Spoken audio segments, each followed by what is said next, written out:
Muy buenos días a todos. Hoy es lunes, día 14 de febrero.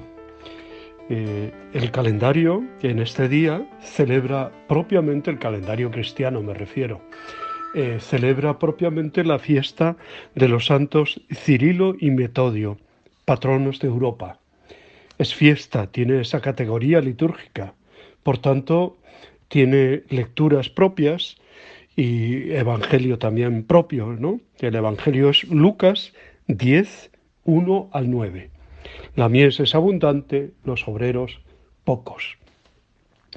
Y es que los santos que conmemoramos en este día, Cirilo y Metodio, son importantes para Europa, porque están en las raíces de la fe cristiana para los países del este, sobre todo en el siglo IX.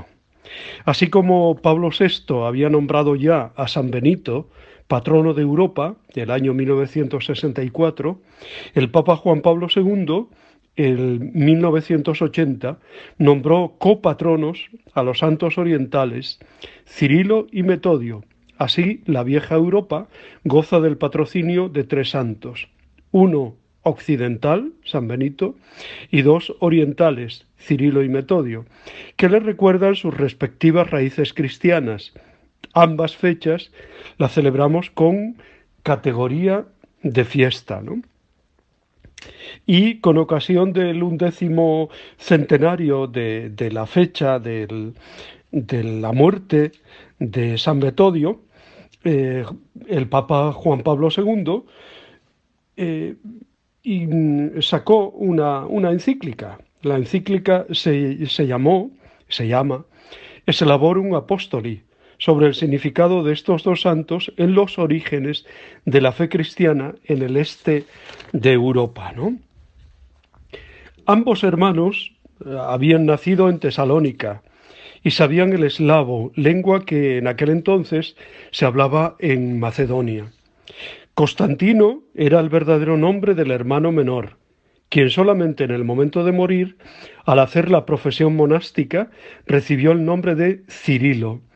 Estudió en Constantinopla, fue ordenado sacerdote y profesó la filosofía. Miguel, el otro hermano, el hermano mayor, fue gobernador de una provincia bizantina eslava. Abandonó este cargo para hacerse monje en Bitinia, donde se le impuso el nombre de Metodio, y fue superior del monasterio. El emperador envió a los dos hermanos como misioneros entre los jázaros. Más tarde, cuando el príncipe Ratislao pidió al emperador Miguel III sacerdotes que hablasen el eslavo, Metodio y Cirilo, Cirilo y Metodio, pasaron a Moravia.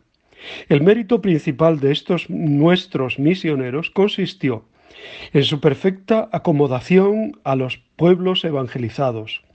Crearon el alfabeto eslavo y tradujeron a esa lengua las Sagradas Escrituras y la liturgia. Estos procedimientos nuevos provocaron diferencias con los misioneros latinos presentes ya en el país en cuestión. Tras una estancia en Panonia, Cirilo y Metodio fueron a Roma para justificarse de acusaciones ante el Papa, el cual aprobó sus métodos misioneros. Adriano II llegó a invitarlos a celebrar en eslavo los santos misterios en la ciudad eterna. Allí murió Constantino, el 14 de febrero del 869. Fue enterrado en la iglesia de San Clemente, cuyas pretendidas reliquias habían traído personalmente los misioneros desde el Quersoneseno.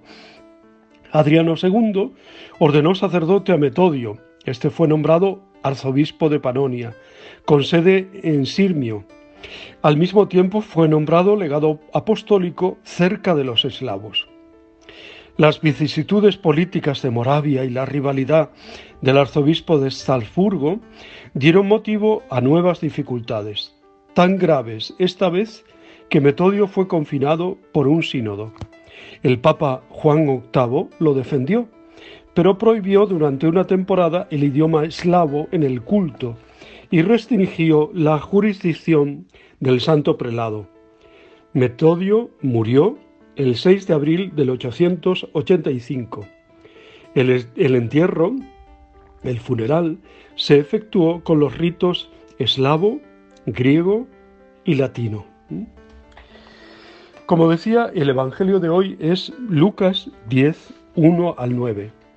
Jesús envió a 72 discípulos de dos en dos a predicar su buena noticia a los pueblos de la comarca y les dio consejos sobre cómo realizar esa misión, con austeridad personal, con decisión, fueran o no fueran bien recibidos, y anunciando siempre que está cerca el reino de Dios.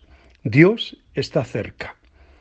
Desde aquellos primeros discípulos hasta nuestros días, ¿cuántos cristianos han seguido este encargo de Jesús y han dado testimonio de palabra y de obra, y muchas veces con su vida, del Evangelio salvador de Dios?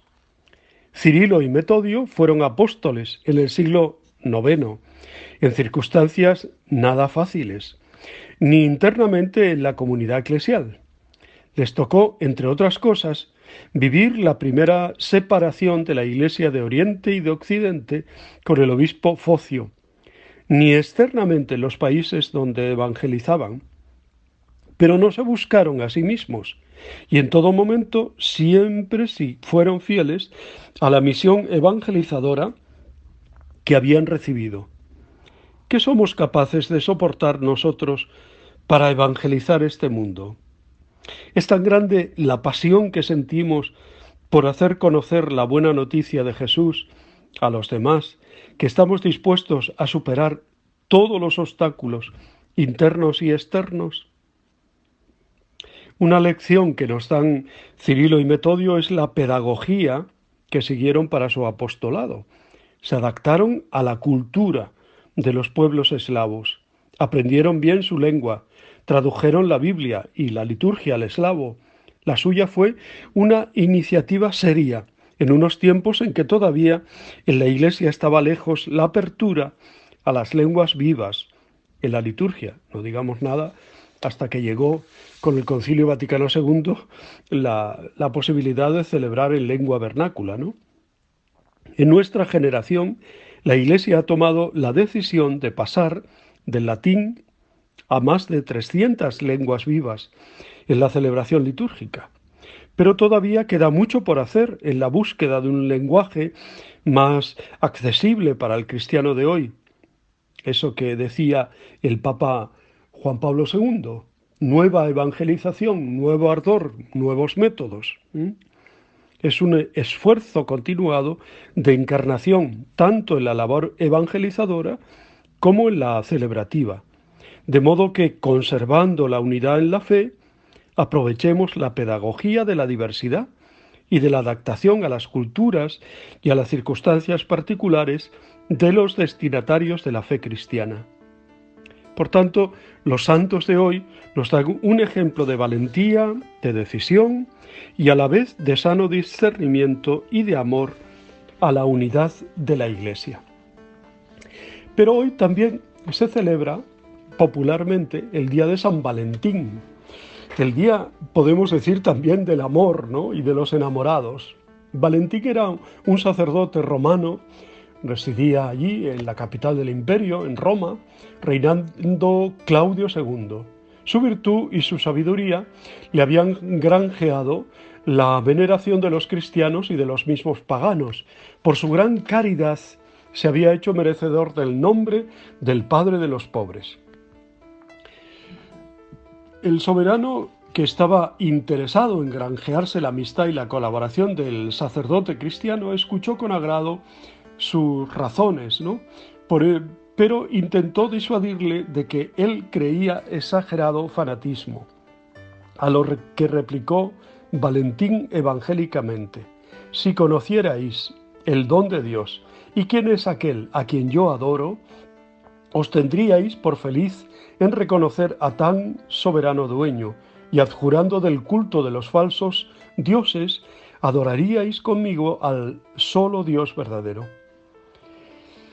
A esa entrevista con el emperador asistió un letrado del emperador y Calfurnio, prefecto de la ciudad, quienes protestaron enérgicamente de las atrevidas palabras dirigidas contra los dioses romanos, calificándolas de blasfema. Temeroso Claudio II de que el prefecto levantara al pueblo y se produjeran tumultos, ordenó que Valentín fuese juzgado con arreglo a las leyes. Interrogado por Asterio, teniente del prefecto, Valentín continuó haciendo profesión de su fe, afirmando que Jesús es la única luz verdadera que ilumina a todo hombre, ¿no? El juez, que tenía una hija ciega, al oír estas palabras, pretendiendo confundirle, le desafió: «Pues si es cierto que Cristo es luz verdadera, te ofrezco ocasión de que lo pruebes. Devuélvele en su nombre la luz a los ojos de mi hija, que desde hace 2 años está sumida en las tinieblas, y entonces yo seré también cristiano». Valentín hizo llamar a la joven a su presencia y, elevando a Dios su corazón lleno de fe, hizo sobre sus ojos la señal de la cruz, exclamando: «Tú que eres, Señor, la luz verdadera, no se la niegues a esta sierva». Al pronunciar estas palabras, la muchacha recobró milagrosamente la vista. Asterio y su esposa se arrojaron a los pies del santo pidiéndole el bautismo, ¿no? El emperador se admiró del prodigio realizado y la conversión obrada en la familia de Asterio, ¿no? Sin embargo, encarceló a Valentín, que, encargado de cadenas y apaleado con varas nudosas hasta quebrantarle los huesos, unió íntima y definitivamente su vida con Cristo a través de la tortura de la degollación. ¿Por qué se le atribuye a Valentín el patronazgo sobre el amor humano, sobre el amor? Pues parece ser que él casaba a los novios cristianos, cosa que estaba prohibida, ¿no? Y lo hacía sigilosamente, ¿no? Y les protegía, ¿no? Pero, bueno, pues al final fue descubierto también, ¿no? Y lo cierto es que él se ha convertido, pues eso, en el santo de intercesión por todos aquellos que se quieren, que se aman, sobre todo los novios, los enamorados. Así que muchísimas felicidades a todos y que estemos muy llenos de amor verdadero, no ese amor poético, a veces de violines y de angelitos y rosas y corazones y, bueno, toda esa parafernalia, ¿no? Sino el amor verdadero y el amor que vence siempre y que vence las dificultades y que el amor que nos ha transmitido el mismo Señor y que tan bellamente lo describe San Pablo en sus cartas. Así que muchas felicidades a todos, ¿eh? Un abrazo muy fuerte. Os bendigo en el nombre del Padre, del Hijo y del Espíritu Santo. Os quiero.